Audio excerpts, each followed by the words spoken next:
I've talked a lot about gun violence on this show in recent months. It's a problem that's gaining worldwide attention and prompted a report on the BBC Panorama show called America's Gun Addiction.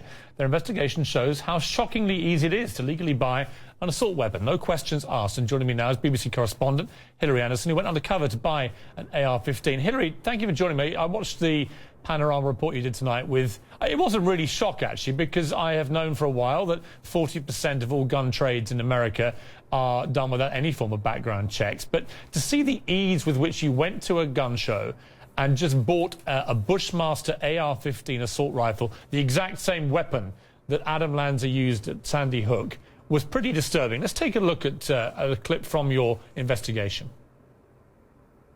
This private seller had an AR-15 for sale, the type of weapon Adam Lanza used. This is a Bushmaster? He just wanted cash, no test, no questions asked. So this is the gun I bought. It's an AR-15 semi-automatic weapon. I didn't have to fill out any paperwork at all to buy it. I don't have to license it now that I own it. That's how easy it is to buy and own a gun in Texas.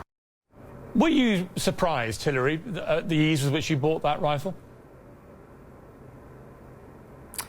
Well, like you, I knew what the law was. I know about the gun show loophole. I know that you can go in and do this, but when you're actually in a gun show, you know, and you find that you want to buy an AR-15 and that all you have to do is literally hand over the cash.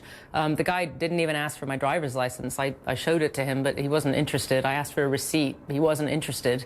Yeah, it's pretty amazing just how easy it is, because if I can buy a gun, you know, then, you know, anybody can, like I said. Are you an American citizen or resident? I am an American citizen and resident. But it wouldn't have made any difference, presumably. You could have been a British citizen and still done the same thing. Well, legally, you're supposed to be an American citizen.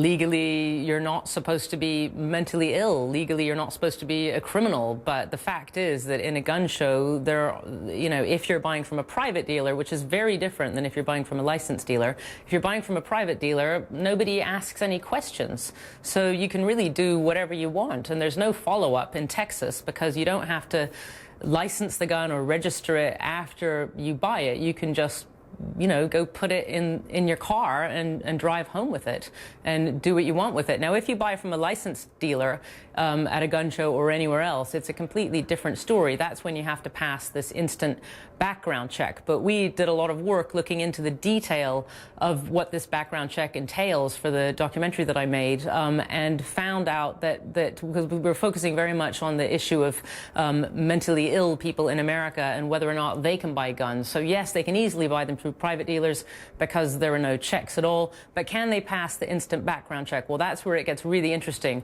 because the one question on the instant background check form about mental illness basically says this. It says, if you've been adjudicated by a court of law or a commission or a board as mentally defective, they call it, or if you've been involuntarily committed to a psychiatric institution of some kind, you cannot legally pass that background check and buy a gun. But that leaves a glaring hole, because if you've been mentally ill for decades or spent decades in a, you know, voluntarily putting yourself in a psychiatric unit, there's nothing to stop you from passing that background check. So either which way, it's easy to get a gun if you're mentally ill or not.